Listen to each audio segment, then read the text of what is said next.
Good morning, everybody. I'm Tristan. Welcome to my channel. Does God exist? And the answer is yes, he does. Apologies for that I'm reading. I've just started to write an intro, so once I get it into my memory, I shouldn't have to read from it. Coming to you from England, United Kingdom, which is basically the fallen kingdom. We're basically on the verge of civil unrest at the moment, or civil war. Our government's just a shocker. But let's not dwell on that too much. It is Thursday, I believe. I don't know what day it is. Pretty sure it's Thursday. I think it's the 10th of September. The 11th of September. So like, if you like this video, can you like and subscribe to my channel? It will help with the algorithm. Even share it if you like. I've got less than 10 viewers, so I'm just trying to build up a bit of a base, as it were. So my video today is off the back of the one I did yesterday. I'm just trying to get myself out of a bit of a rut at the moment. So when I'm saying a lot of this stuff, I don't want to seem like I'm saying it from a place of kind of authority. I'm saying it from a place of, it's almost me, the stuff that I'm doing at the moment. I'm trying to get myself out of that rut.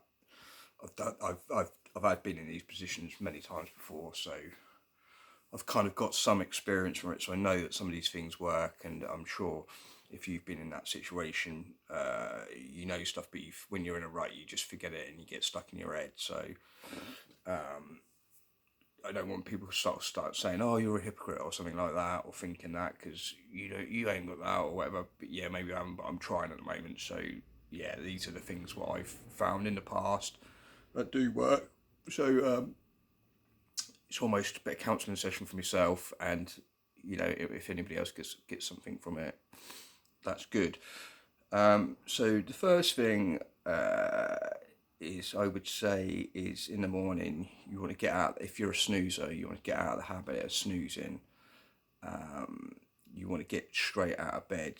So I don't know if you like this time around. I've really got into a bad sleeping pattern. So getting out of that sleeping pattern's being a bit of a challenge. Initially, I went to try and get up really, really early, and I was getting up, but then by about midday, I'm then tired, so I'm then having a power nap around in the afternoon, and then I'm struggling then to get to sleep at night. So it ends up kind of defeating the purpose. So you've got to just keep playing with times and try and get to a consistent place. But it's not snoozing. Snoozing is really, really bad because your brain goes back into a sleep cycle, and then when you wake up in the middle of a sleep cycle, you feel worse than what you would have done if you just got up. And the trick with getting up from for not snoozing is one, you can put your phone somewhere far away, or your alarm clock, whatever you use, so that you've physically got to get out of bed to go and switch it off, because then at least you've kind of got yourself up and you're like, oh, well, I'm up now, I might as well stay up. Another one you can do if you're doing it in bed is the 5, 4, 3, 2, 1 countdown. So if your alarm's going off and you're let down, you're like, oh, I don't want to get up, I don't want to get up. You just go in your mind, you go 5, 4, 3, 2, 1, get up. It really does help. There's some science behind that. There's a video I watched with some lady who talks about it, and it's something to do with it activates the prefrontal cortex or something along those lines. Another thing in the morning is try and not get sucked into your phone. I'm actually relatively good for not getting sucked into my phone too much. I've recently got like a Fire Stick, well, not recently, but in the last year or so, less than that. I've got a Fire Stick on my TV, so I watch a lot of stuff on YouTube on my TV now, which is probably the same thing in the long run, but at least you don't have lots of social media apps which can kind of tend to suck you in as well on your phone. You go on your phone to look at your phone. Oh, I've got a message, and you're in your message, and then you can kind of get sucked into staring at your phone. At least with my TV, I've got up, got out of bed, I've made a coffee, I'm sat upright, rather than kind of looking down, not really focusing on anything. Another good tip in the morning is even I'm pretty much a coffee or tea drinker, and that's probably one of the first things I normally do. But I'm going to try and get back into this habit of drinking a glass of cold water straight away. Throughout the night, you've dehydrated, so rehydrating yourself straight away in the morning is obviously very, very good for you. Another good tip is to get some lemons and put a little bit of lemon juice in it. It's full of vitamin C. It's really, really good for your liver. It flushes your liver out. I, in fact, what about 4 years ago when I first came to God, I used to drink a lot. I wasn't like a heavy drinker, but I was a consistent drinker. Probably, an alcoholic, but not like a raving alcoholic who has to wake up and drink a drink every morning. I was like, I drink almost every weekend, and I drink throughout the week quite a lot sometimes. Certain periods in my life, so I was a lot worse than others, but back in 4 years ago, I wasn't at a really bad place, but I was a consistent drinker. And I found when I bought the lemons, it was like a replacement for me alcohol, and it was because I knew that it was flushing out my liver, so it was doing the opposite. It was doing the good work, what the alcohol was doing the bad work. I just got into a really good pattern for just, I'd buy 4 lemons. I bought like a squeezer, I bought a jug, I'd squeeze the whole lemon into a jug, fill it up with water. I'd even then put the rest of the lemon back in there, and then I just drink that, and I just drunk loads. I do think you want to be a bit careful with lemon juice in the sense of try not to drink too much of it. I think you probably could overdose in vitamin C, not overdose, but you can overdo things, and it can actually be quite bad for your teeth. So if you're drinking lemon juice on its own, it can really take the enamel off your teeth. But yeah, put it in water, it's fine. Uh, Another one, if you are having to put something on the TV like I am, put something motivational on, put something some music on, but make it sort of motivational, nothing too dark and deep in the morning. You want to get yourself going in the morning. Another one is a cold shower. That's another good one, especially if you have snoozed and you woke up and you're groggy and you need to wake yourself up more. Get in your shower, have a cold shower, and if you've never had a cold shower and it's quite difficult for you, I would say get in your normal hot shower and just gradually start turn the temperature down, and keep doing that for a few days until you get to the point. You want to get to the point where you're testing yourself and you're a bit cold, and then just keep going down a little bit by little bit. And I've done it before where I've got to the point where I'm in freezing cold shower, but my body's got used to it. And you're fine when you come out the shower that you do feel awake, and it's really good for your skin, it's really good for your hair. Not so much at the moment, but I've had it in the past where I was in quite good shape, where I'd come out and my muscles have got pumped up from it as well, from the cold shower. Then it really felt good, not bad. Trying to eat some breakfast, even if it's just something small, something fruit, something some cereal or something like that. Just get your metabolism moving. Another good thing for the mind is to have a good declutter of your home. Get your home clear, clean. It's good for the mind. On a Christian perspective as well, some items do hold some sort of demonic attachment, and they can attract demons and invite them into your life and give them access to your life. So be careful of things like Ouija boards, crystals, any sort of book which is a bit sort of dark. Get rid of them. It's arguable whether you should just say burn these things, because you don't want them to get into other people. Like in the past, I hate wasting things. So when I first came to faith, when I got rid of a lot of stuff like that, and when I first came to faith, I had loads of weird and wonderful things, and I got rid of loads of stuff, and it was really hard to get rid of them as well. But some of the nicer things I had to give away, because I was like, oh, that's so nice, I don't want to lose, somebody should have that. But in hindsight, probably should have just got rid of it, binned it, burn it or something. I'm trying to get this video done, because my last videos keep cutting out because my phone runs out of storage. I have deleted a load of stuff off my phone, so I'm hoping that I can get a bit more time and without ending my video without it running out.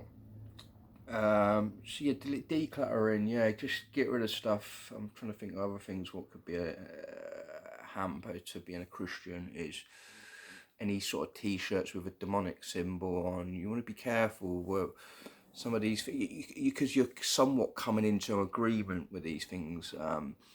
Just trying to think if there's anything. If you're unsure, go to God with it. He at the start, he was very. He was like, yeah, you've got to get rid of all that. That's not glorifying me. That's glorifying the enemy. So yeah, another little tip at the end of the day. So when you get to the you end your day and you're trying to get yourself sleep. Like this video, like I say, is about trying to get yourself back on track from being a bit of a rut, and especially sleeping patterns and stuff like that. Health. So in the evenings, once it starts getting dark, you want to kind of get all your curtains drawn, get it locked, start feeling a bit safe and comfortable, and try and turn out lights, and and put on like if you've got like a lamp which is a bit sort of either red or orange, so it's a bit dimmer. Get your brain used to it starting to get dark, because obviously we're tuned to start feeling tired once it gets dark, and if you've got all your lights on in your house, your brain still thinks it's daylight. And toward the end of the evening, you want to start watching things, don't start watching things like horror films or anything too deep, the news, because you're going to go to bed and your brain's going to be thinking about that. So you want to kind of watch things like motivational videos or educational things or anything what's inspiring. It's kind of programming your mind to start, you kind of wake up. You could potentially have dreams alongside of those things, because if you're feeding your brain stuff just before you go to bed, you might end up having dreams alongside of those things. Another one is to probably drink some water before you go to bed, but try not to drink too much water if you've got a bit of a weak bladder. If you don't want to be waking up in the middle of the night going for a wee, try not to drink too much. But half a glass of water is probably not going to kill. Especially if you drink it maybe an hour before and then another little, because you're probably going to need a wee and go for a wee then. Alright, I think I might call that it for this video. So if there is anybody out there who's struggling, keep going. There is light at the end of the tunnel. Like I said, I've been going through it this time, and I've had it happen a few times. I think this has probably been one of the worst ones I've had. I think you probably always think that though when you've had it, because when you've had one in the past, you kind of forget it. You just know you got out of it. So it's all like every time in your life when you get to one, it's probably always the worst one you've ever had. But yeah, I'm feeling a bit more optimistic now. I've got a job that's coming up. I'm just waiting for a DBS check, which is a bit frustrating because it could take ages. I've got my MOT coming up in just over a week. My finances are going, so that's where a lot of my worries coming from. But I know I know I can get through it. I've always got through things like this before. It's just a case of get myself in the right headspace before I start this job, because I don't want to be all negative starting a new job and worrying about everything. And just so another thing, because obviously that's what I'm doing at the moment, is sometimes you've got to just get rid of some stuff, sell some stuff. If you've had stuff kicking around in your house for ages, you just need to start getting rid of it. If you're in a place like me now where you're like, oh, I'm worried about money, you got things that are worth a couple of bucks and you could probably go and sell it, and it's going to help you out. And later on down the line, you can buy these things if you want these things again. So one what I've always done, I had a little bit of a fascination for buying DVDs at one point, especially when I first come to faith, because I was trying to get away from watching mainstream television. So when I bought DVDs, I was very picky about DVDs, what I'd buy with certain things. So it was a bit of an entertainment watching DVDs, and then I'd sell them off again after one. You're like, oh no, that one's probably not glorifying God, and maybe that one I don't really need. And then books, I bought a lot of books, and might try and sell a few of them. There's some few apps you can use for selling books as well. It's like Music Magpie. You can sell books, DVDs, CDs on there. There's another one called We Buy Books. And there's a few others. If you put it on Play Store or something like that, you'd find these apps, and some of them will give you. It's never a lot. I have to be honest. You have to sell quite a lot of them to accumulate enough to be able to sell the minimum £5. But if these things are just sat around cluttering up your house, it's a good idea to get rid of them. And if you go to if you've got CEX, they don't give you nothing for them. They give you like a penny per DVD. If you're lucky, it would be much more than that. Whereas the apps will be a lot more generous. They either won't give you nothing. It'll just say, "Oh, we're not accepting this at the moment," or it'll be more like 10p. So it's roughly probably 10 times more than CEX. So I definitely recommend them if you're going to get rid of them. Another one, what's a good idea? I'm sure everyone probably knows this one anyway, but I'll say it anyway. But it's Facebook Marketplace. If you've got a load of items where you're just like, oh, that's just been kicking around for ages, I don't really need that, don't use that anymore. Take a photo of it, chuck it on Facebook Marketplace, and you'll be surprised that people will snap these things up. I've been advised, obviously, pick your own price, but you really want to think about pricing it around a third of the price of what it costs. So if you're not prepared to sell it for a third of the price, maybe second thinking, well, I've just got a message come up on my phone now, and it might be quite a positive one, so I do just want to have a little look at it. So thanks everybody. God bless. Stay blessed. Prayers go out to Charlie Kirk's wife and children after his tragic death yesterday or last night or whatever, wherever you are. What's the world come to? I even saw a video of it. Like, it was a short of you pretty much saw it happen. Like, it did cut out the bit where it happened. It actually happened, but it was like you saw 5 seconds before and exactly what happened afterwards. You sort of blood coming out. It's like, that's just, his wife doesn't want to see that when she's gonna look at it, isn't she? She's gonna go, oh, there's what. She's gonna find out and see it. That's just, I can't believe that has been allowed to be aired. Anyway, on a positive note, stay blessed, keep blessed. Hallelujah. Praise God. Amen.